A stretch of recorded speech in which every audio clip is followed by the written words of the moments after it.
Hello, the purpose of this demonstration is to show you, you might say, behind the scenes on what's happening in the supply chain planning exercise.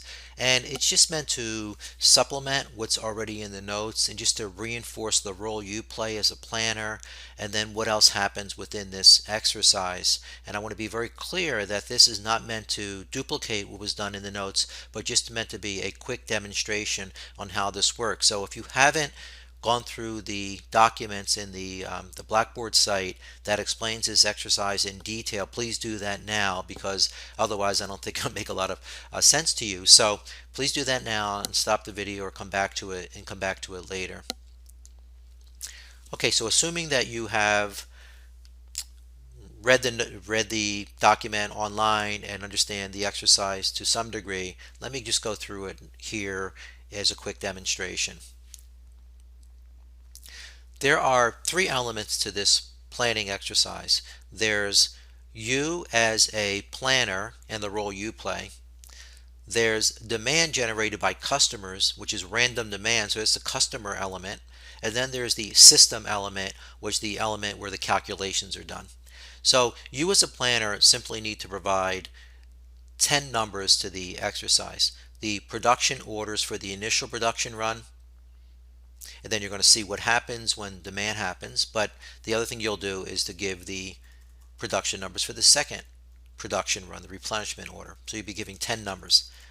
The customer element will be behind the scenes generating random demand for the initial production period and then for the subsequent period.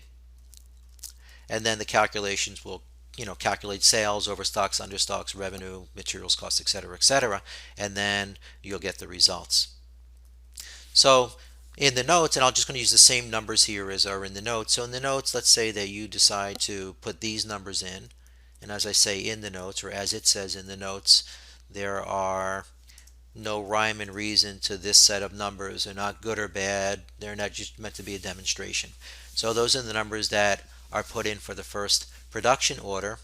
Now the system will generate random demand for the first period. So just to give you a little behind the scenes a look at how this is done, if you notice the initial period demand for product A is 40, and recalling from the notes that that means that the actual demand will be somewhere between 0 and 80 uniformly distributed. Well, I'm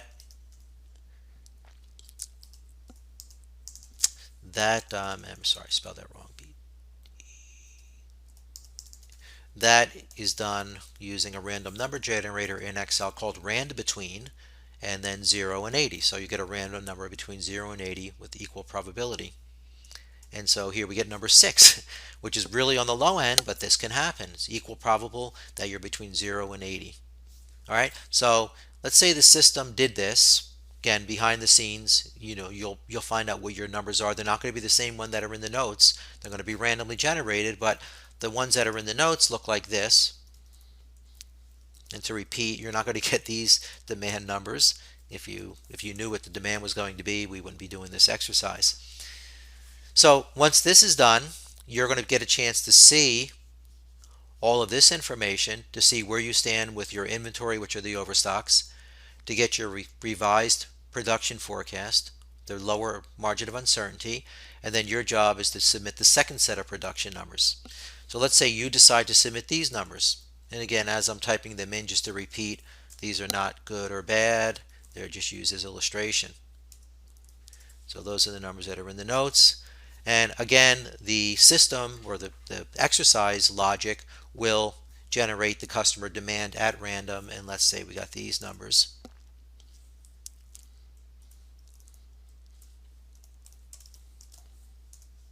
Okay, so these are the same numbers that are in the Blackboard notes. And you see that the, oops, one number is off, I think, here.